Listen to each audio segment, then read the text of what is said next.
Phew! That's what happens when you mix C4 with a bean burrito. Remember what superhero games used to be like before Rocksteady flipped the script with Batman Arkham Asylum? Maybe you do, but is it really worth remembering? The old-school gamey Deadpool turns out to be an unfortunate throwback to the past in more ways than one, and just goes to show that being labeled a hero doesn't necessarily make you good. What you talking about, Thumber? After a successful stint in the superhero business, Deadpool sets his sights on making waves in the video game industry before an unexpected run with Mr. Sinister foils his plans for fame and fortune.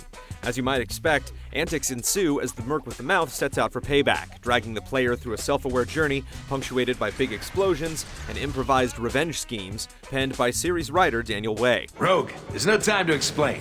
We gotta suck face like there's no tomorrow. Just like the comics, Deadpool moves along in chapter-sized chunks. The first has you invading the skyscraper of a media mogul, and you'll eventually hit the famous X-Men hangout Genosha. But unlike the wonderfully imagined layouts of the Marvel universe, Deadpool's levels are drab affairs that don't live up to their inspiration. Its poorest moments throw players into inexplicably huge environments blighted by aimless, wasteful space, contributing to an awkward gameplay tempo that never strikes the right balance between action and exploration. The game never finds its flow. You're either overwhelmed by enemies or the crushing monotony of hoofing it to the next checkpoint.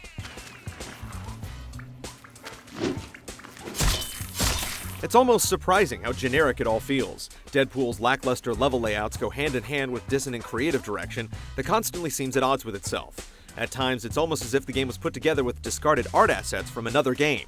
Why does Genosha, known to be a modern-day mutant construct, have what looks to be ancient medieval European ruins dotted with Templar crosses underneath it?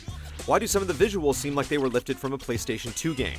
And why, of all things, does this game still use breadcrumb trails to lead you along? It's a far cry from the caliber you'd expect from one of Marvel's prominent IPs, and further still from the attention to detail and craftsmanship previously seen in High Moon's take on the Transformer series. So lonely. See? He's like an angel. Strangely enough, combat is a slow, plodding, and robotic endeavor that would probably feel more at home on Cybertron than Deadpool's madcap reality. Oddly timed, wonky moves and sloppy-looking counterattacks create muddled, unrewarding combat, while the wimpy patter of sound effects and flimsy animations lend little impact to the stuttering scenes of carnage.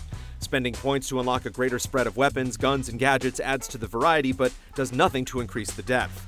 The only tangible benefits are a few dull combo strings and comparatively powerful moves called momentum attacks. You know what else is good to have? Skills.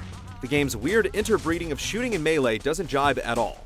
If the last thing you've done is shoot your gun, the game's camera locks itself to an uncomfortable over-the-shoulder angle until you swing your sword.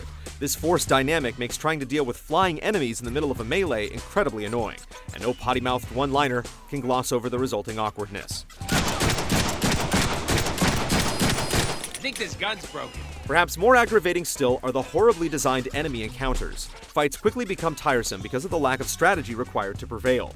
Grunts take more hits than they're worth, and you'll occasionally face large, hulking brutes that soak up even more damage. You'll take them all out the exact same way, hacking, slashing, and dodging when appropriate.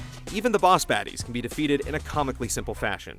You never feel that you're being rewarded for anything but your persistence. When it comes to tactics and finesse, Deadpool's combat is about as shallow as its humor. Players looking for a little extra punishment on the side will find the challenge mode up to the task, which throws players into a horde-style minigame set in repurposed campaign environments. What are you ex-babes doing here?